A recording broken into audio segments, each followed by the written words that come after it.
Ibu Saudara yang dikasihi Tuhan, mari kita persiapkan hati kita untuk kita belajar kebenaran firman Tuhan. Dan kebenaran-kebenaran ini terus mengisi pejalan hati kita, yang membuat Bapak Ibu Saudara dan saya semakin memahami maksud dan kehendak Tuhan dalam hidup kita. Mari kita awali dengan berdoa. Bapa di surga, kami bersyukur atas kasih dan kemurahan-Mu. Kami boleh melewati hari ini dengan sukacita, damai sejahtera, karena Engkau yang terus memelihara hidup kami. Dan saatnya kami akan belajar sebagai kebenaran firman-Mu.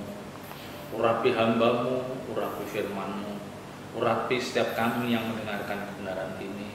Taruh perkataan-Mu dalam mulut bibir hamba-Mu, biar apa yang kami sampaikan itu isi hati-Mu Tuhan, yang akan menjadi berkat kekal bagi setiap kami. Terpuji nama-Mu kekal selama-lamanya. Dalam nama berkat Tuhan Yesus Kristus kami berdoa dan ucap syukur. Haleluya. Amin.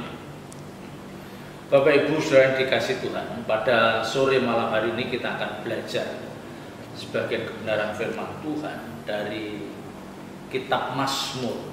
Kitab Mazmur pasal 1. Ya, Mazmur pasal 1 ayat yang pertama sampai dengan ayat yang ke-6. Ya, ini kitab Mazmur pasal 1 ini sering dibicarakan, dan kiranya lewat belajar kita pada sore hari ini kita akan menerima berkat ilahi, ya, lewat pembacaan Mazmur ini.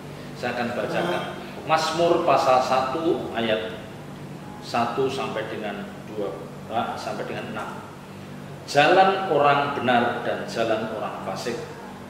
Berbahagialah orang yang tidak berjalan menurut nasihat orang fasik, yang tidak berdiri di jalan orang berdosa, dan yang tidak duduk dalam kumpulan pencemooh, tapi yang kesukaannya ialah Taurat Tuhan, dan yang merenungkan Taurat itu siang dan malam. Ia seperti pohon yang ditanam di tepi aliran air, yang menghasilkan buahnya pada musimnya, dan yang tidak layu daunnya, dan apa yang diperbuatnya berhasil. Bukan demikian orang fasik, mereka seperti sekam yang ditiup angin. Sebab itu orang fasik tidak akan tahan dalam penghakiman. Begitu pula orang berdosa dalam perkumpulan orang benar. Sebab Tuhan mengenal jalan orang benar, tetapi jalan orang fasik menuju kebinasaan.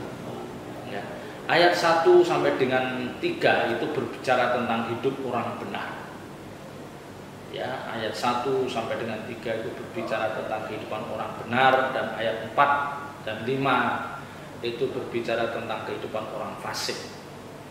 Ya, sebelum saya membahas jauh tentang kebenaran ini, saya akan mengatakan bahwa orang fasik adalah orang yang dalam setiap perbuatan atau tindakan itu selalu bertentangan dengan hukum Allah, bertentangan dengan kebenaran firman Tuhan, apapun yang dia lakukan. Dan orang-orang seperti ini biasanya orang-orang yang meremehkan tentang ibadah. Mereka meremehkan ibadah, mereka menganggap tidak perlu bersekutu dengan Tuhan, mereka menganggap tidak perlu menghampiri tahta Tuhan. Dan perbuatan orang seperti ini bermacam-macam. Perbuatan orang fasik itu bermacam-macam. Ya, mulai dari orang-orang yang ngumpul-ngumpul setiap malam minggu, misalnya menghabiskan waktu dengan minum-minum, mabuk-mabuk. Ya, nanti orang-orang yang membiasakan diri terlibat dalam perjudian, ya, orang-orang yang melibatkan diri dalam geng-geng yang nggak jelas. Jadi apapun yang dilakukan adalah orang semata-mata bertentangan dengan hukum Allah. Apapun yang mereka lakukan, bahkan apapun yang mereka pikirkan, itu arahnya ke sana. Maka ayat pertama katakan, Berbahagialah orang yang tidak berjalan menurut nasihat orang fasik, yang tidak berdiri di jalan orang berdosa, dan yang tidak duduk dalam kumpulan pencemooh. Jadi kalau Bapak Ibu Saudara dan saya, atau orang-orang yang kita kasihi, anak-anak kita, jemaat kita, ponakan cucu, siapapun, yang mereka adalah orang-orang yang tidak dikatakan yang berjalan menurut yang tidak berjalan menurut orang fasik, artinya mereka orang yang tidak bergaul, mereka tidak bersahabat dengan orang-orang fasik. Ya, mereka memilih satu persahabatan yang benar. Ya, ini yang berkali-kali saya katakan. Memilih teman, memilih sahabat itu menentukan masa depan seseorang. Ingat, ya, memilih komunitas, memilih sahabat, memilih teman dekat itu menentukan masa depan kita. Itu tidak bisa dihindari. Ya, sekalipun awalnya mereka adalah orang-orang baik, orang-orang yang mengerti kebenaran, orang-orang yang aktif dalam gereja, dalam pelayanan. Tetapi kalau di luar gereja, ya, misalnya dia pelayanan hari Sabtu, hari Minggu, ya, tapi Senin sampai Jumat dia bergaul, dia berdiri, dia ada dalam komunitas orang-orang seperti ini. Cepat atau lambat mereka akan terseret cara berpikir orang-orang fasik ini. Cepat atau lambat. Maka ayat ini katakan, ya, berbahagialah orang yang tidak berjalan menurut nasihat orang fasik, yang tidak berdiri di jalan orang berdosa, yang tidak duduk dalam kumpulan pencemooh. Ya. Tetapi saya harus katakan Bapak Ibu Saudara, tidak otomatis orang-orang muda, tidak otomatis Bapak Ibu Saudara dan saya itu pasti tidak bersama orang fasik atau pencemooh, tidak otomatis. Kitanya yang harus memperjuangkan, kitanya yang harus berusaha bagaimana saya tidak ada dalam lingkungan seperti itu. Ya, tidak otomatis. Sekalipun misalnya anak-anak kita kuliah di bangku kuliah, taruhlah perguruan tinggi yang bergengsi, perguruan tinggi yang bergengsi, ya, tidak jaminan bahwa mereka memiliki pergaulan yang benar. Tidak jaminan bahwa mereka memiliki cara berpikir yang benar. Ya. Maka pemahaman kebenaran firman itu perlu dari anak-anak, remaja, pemuda, sehingga nanti ketika dia menginjak dewasa, menginjak remaja, dewasa, dia sudah dibekali dengan kebenaran firman. Dan kebenaran firman yang ada di dalam dirinya itu yang membuat dia memiliki sensor. Dia membuat dia bisa membedakan, oh ini pergaulan ini fasik, ini orang-orang fasik. Oh ini pergaulan ini benar. Ya. Jadi jangan dipikir kalau nasihat orang fasik, berdiri di tengah orang-orang percemooh, bersama-sama orang berdosa itu diidentikan pasti kita melakukan dosa, belum tentu. Mungkin kita nggak melakukan kejahatan secara langsung, tetapi paling tidak kita hidup dengan gairah, hidup dengan spirit anak-anak dunia. Itu paling tidak itu. Memang kita tidak jahat, ya. Orang yang nongkrong malam gitaran sambil minum-minum, ya, mungkin terus punya hobi yang motoran, geng motor, mungkin mereka tidak jahat, mungkin hobi-hobi mancing apapun, mereka mungkin tidak jahat. Tetapi apa yang dia lakukan itu hampir semuanya bertentangan dengan kebenaran firman Tuhan. Padahal di dalam Roma, ya, kalau kita lihat di dalam Roma pasal 12, ya, kalau kita lihat di dalam Roma pasal 12, Roma pasal 12 ayat 1 dikatakan apa? Karena itu saudara-saudara, demi kemurahan Allah aku menasihatkan kamu supaya kamu mempersembahkan tubuhmu sebagai kebenaran yang hidup yang kudus berkenan kepada Allah, itulah ibadahmu yang sejati. Ya, yang kedua maksud saya, janganlah kamu menjadi serupa dengan dunia ini. Jadi ini, jangan kamu menjadi serupa dengan dunia ini, tetapi berubahlah oleh pembaharuan budimu, sehingga kamu dapat membedakan manakah kehendak Allah, apa yang baik, yang berkenan kepada Allah, dan yang sempurna.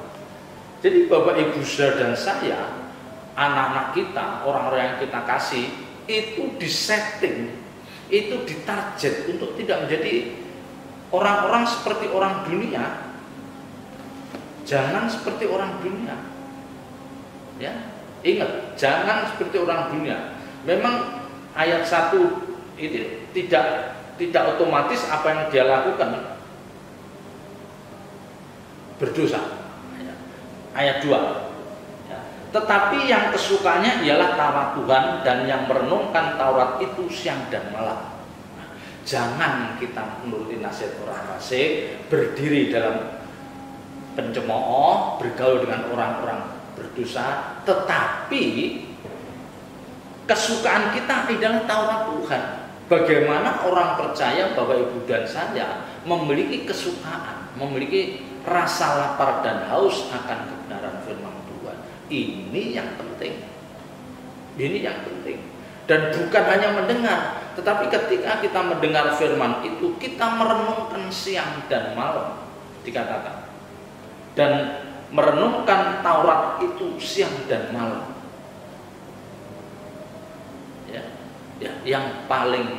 Yang cukup sulit itu bagaimana membuat anak muda, anak-anak remaja, pemuda, dewasa muda, Bapak Ibu Saudara dan saya, bagaimana kita senang mendengar firman Tuhan. Itu dulu.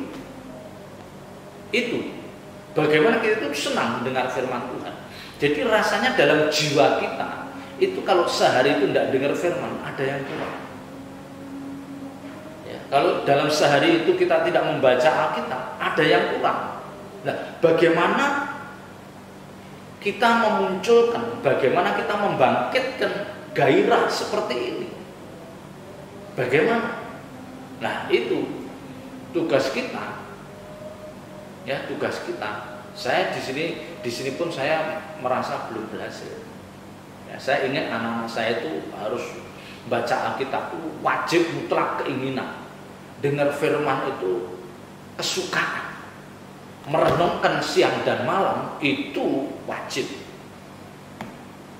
Nah, itu yang susahnya di situ. Yang susahnya di situ. Nah, kalau orang itu bergaulnya dengan orang berdosa, dia ada dalam kumpulan pencemooh, dan dia mendengarkan nasihat, dia ngobrol dengan orang-orang yang fasik, dia tidak pernah memikirkan, punya pikiran mendengar firman Tuhan, membaca Alkitab. Tidak pernah ada dalam pikiran mereka, tidak mungkin, karena pergaulannya sudah sama. Pergaulannya sudah sama. Ya. Jadi tahap awal, kalau Bapak Ibu saya sebagai orang tua, sebagai oma opa, tahap awal kita arahkan anak kita memiliki sahabat, memiliki teman yang benar. Itu dulu. Tahap kedua, kita beri mereka teladan, kita memberi contoh sebagai orang tua. Kita orang tua yang senang membaca Alkitab. Kita orang tua yang senang membaca Alkitab. Tunjukkan bahwa kita adalah orang tua yang suka membaca Alkitab. Kita orang tua yang senang mendengar kebenaran firman Tuhan. Jadi biar anak-anak kita ngerti. Ya, jadi kita jangan hanya mengarahkan mulut kita, tapi tanpa memberi contoh. Ini yang berkali-kali saya katakan penting contoh itu penting. Ya, contoh itu penting. Ya, buat orang tua itu penting memberi contoh. Apa yang kita perbuat, kita lakukan itu penting. Nah, kalau udah itu mereka akan menggores, orang tua saya senang baca Alkitab, orang tua saya senang dengar firman. Paling tidak anak itu akan terpicu. Tapi kalau orang tuanya nggak senang baca Alkitab, orang tuanya nggak senang dengar firman Tuhan, ya, orang tuanya tidak tertarik membicarakan tentang pekerjaan Tuhan, tidak tertarik tentang membicarakan tentang hidup benar sebagai orang percaya, ya sudah, jangan berharap anaknya akan Ya, jangan berharap anaknya akan senang Taurat Tuhan, apalagi merenungkan. Ya. Taurat Tuhan pun dia tidak membaca. Kesukaannya ialah Taurat Tuhan. Suka terhadap Taurat Tuhan, suka terhadap firman Tuhan saja tidak, apalagi merenungkan. Apalagi merenungkan. Nah, ini tugas berat Bapak Ibu Saudara. Ini tugas berat di tengah-tengah zaman yang begitu, ya, yang begitu saya katakan bisa kakak begitu fasik. Ya. Kita lebih banyak ketemu orang-orang fasik, orang-orang hidupnya bertentangan dengan firman. Ya. Kita harus mengarahkan mereka menjadi orang-orang yang rohani. Ini tidak mudah. Ini tidak mudah. Tidak mudah. Ayat ketiga, ia seperti pohon yang ditanam di tepi aliran air, yang menghasilkan buahnya pada musimnya dan yang tidak layu daunnya, dan apa saja yang diperbuatnya berhasil. Kalau poin 1, poin 2 sudah dilakukan, sudah bisa diwujudkan dalam hidup anak-anak muda ini, orang-orang muda ini, maka mereka pasti akan, Alkitab katakan ia seperti pohon yang ditanam di tepi aliran air, bagaikan pohon yang ditanam di tepi aliran air. Dia selalu mendapatkan makanan lewat akar pohon itu yang menyerap sari makanan dari tanah. Ya. Jadi anak-anak muda, anak-anak remaja, orang-orang dewasa muda yang hidupnya terus kesukaannya mendengar Taurat Tuhan, merenungkan siang dan malam, ya, itu pasti dia terus akan diperkaya dengan kebenaran-kebenaran itu. Pasti dia akan diperkaya dengan kebenaran-kebenaran itu. Nah, pada titik tertentu orang-orang seperti ini akan menunjukkan keberhasilan dalam hidupnya. Ya. Pada titik tertentu orang-orang ini sudah menunjukkan keberhasilan dari hidup yang dijalani. Misalnya ketika dia anak-anak dia pergaulannya benar. Ketika dia SMP pergaulannya benar. Diperkenalkan dengan firman dia merespon dengan baik. Ibadah dia suka. Baca Alkitab dia suka. Menginjak SMA terus begitu. Nah, orang-orang seperti ini waktunya nggak ada, untuk waktu main-main nggak ada. Tidak seperti orang-orang dunia yang isinya main HP terus, misalnya ya pergi ke sama teman-temannya, dari ada liburan tanggal merah pergi dari satu tempat ke tempat lain. Ya. Orang-orang seperti ini nggak ada, tidak merancang seperti itu. Karena kebenaran firman Tuhan itu pasti mengarahkan hidupnya, pasti mengarahkan. Nah, nanti ketika dia dewasa, hasil yang lihat pertama apa? Dia akan mendapatkan tempat kuliah yang baik. Dia akan mendapatkan tempat kuliah yang baik. Dia mungkin tidak harus perguruan tinggi negeri, tapi dia mendapatkan tempat kuliah yang baik, yang punya nama. Nah, dia juga memiliki gairah yang kuat untuk kuliah. Nah, ini, ya, atau paling tidak dari awal dia mendapatkan sekolah SMA yang favorit. Ya, biasanya kalau orang udah dapat sekolah SMA yang favorit, nanti dapat perguruan tingginya ya pasti favorit juga. Nah, nanti ketika dia udah lulus dari satu perguruan tinggi yang berkualitas, ya, dengan nilai IPK yang tinggi, dia akan dapat pekerjaan yang baik. Nah, ini keberhasilan itu akan mengikuti. Keberhasilan itu akan mengikuti. Ya. Karena memang jalan hidupnya udah disetting seperti itu. Ya. Jalan hidupnya udah disetting seperti itu. Milih teman bener, persahabatan, milih sahabat bener, wabah ketika SMP memilih sahabatnya bener, nanti SMA punya sahabat-sahabatnya bener, kuliah punya sahabat-sahabat yang bener, terus begitu. Ya, terus nanti di tempat kerjaan punya sahabat yang benar. Ini orang-orang yang seperti itu. Apapun yang mereka kerjakan berhasil. Tetapi ingat, ini tidak bisa sekonyong-konyong. Ya, yuk tahu berhasil. Enggak, pasti dia memulai dengan langkah awal yang sederhana. Ya, dia pasti memulai dengan langkah awal yang sederhana. Yang saya katakan, dulu milih teman yang benar dulu, milih sahabat yang benar dulu, nanti dapat sekolah yang benar dulu, tempat kuliah yang benar dulu. Itu terus. Nah, kapan? Ya, kapan mereka bisa meraih ini? Nah, ini yang penting, yang paling penting di sini dikatakan. Dan yang merenungkan Taurat itu siang dan malam. Jadi kalau orang percaya, Bapak Ibu Saudara, itu merenungkan kebenaran itu siang dan malam, kecil kemungkinan orang-orang seperti ini akan melakukan kesalahan. Bukan tidak mungkin dia bisa berbuat salah, tapi kecil kemungkinan dia melakukan satu kesalahan yang fatal, maksud saya.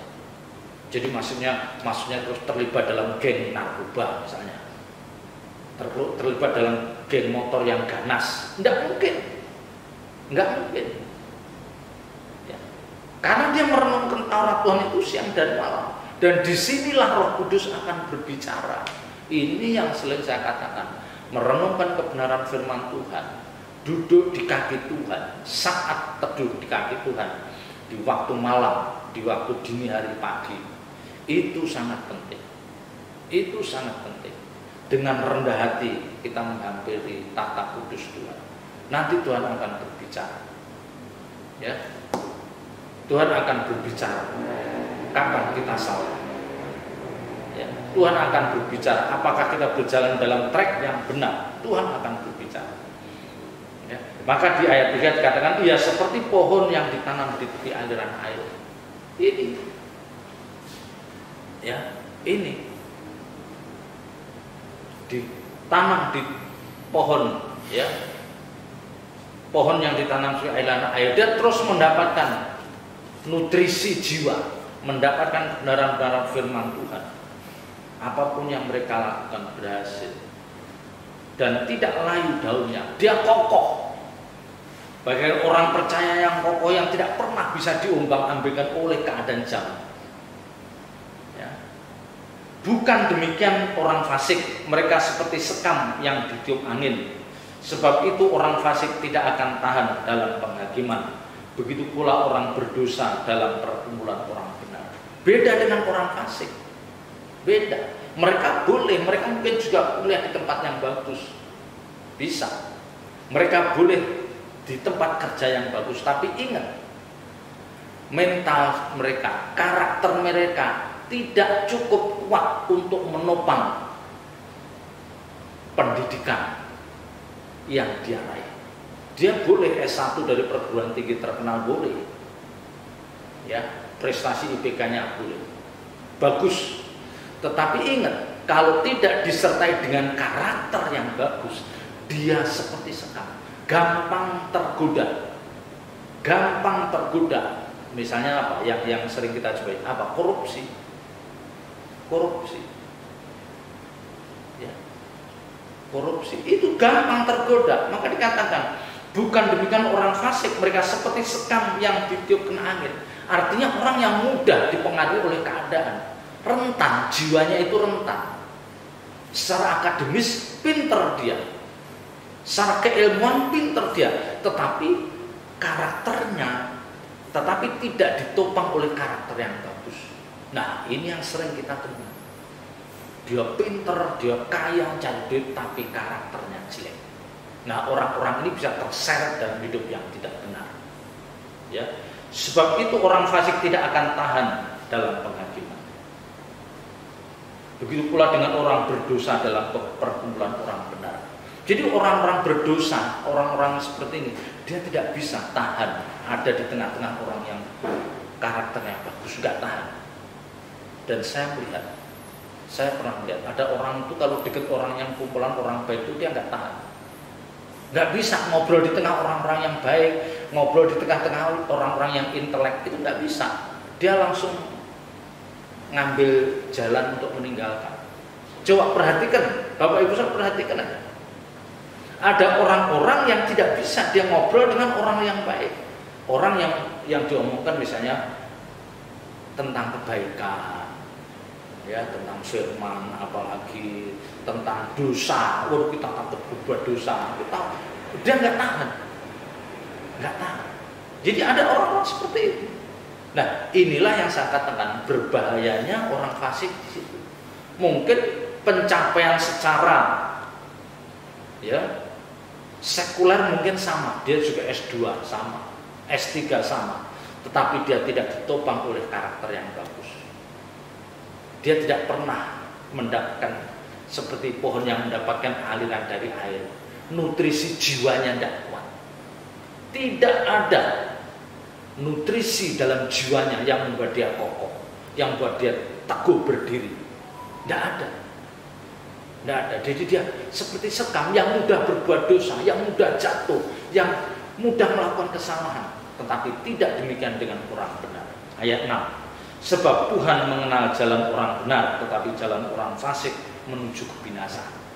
Akhir hidup dari orang-orang seperti ini adalah mereka berjalan menuju kebinasaan tanpa dia sendiri menyadari hal itu. Ini yang menyedihkan. Mereka berjalan menuju kebinasaan tanpa dia sendiri menyadari hal itu. Ini yang bahaya.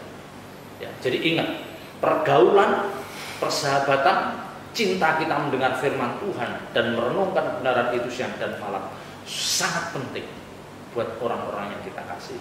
Dan kita sebagai orang tua harus memberikan contoh yang baik. Puji Tuhan, Tuhan memberkati. Terima kasih. Haleluya. Bapa di surga, menerangkan firman ini dalam setiap hati kami, ajar kami melakukannya.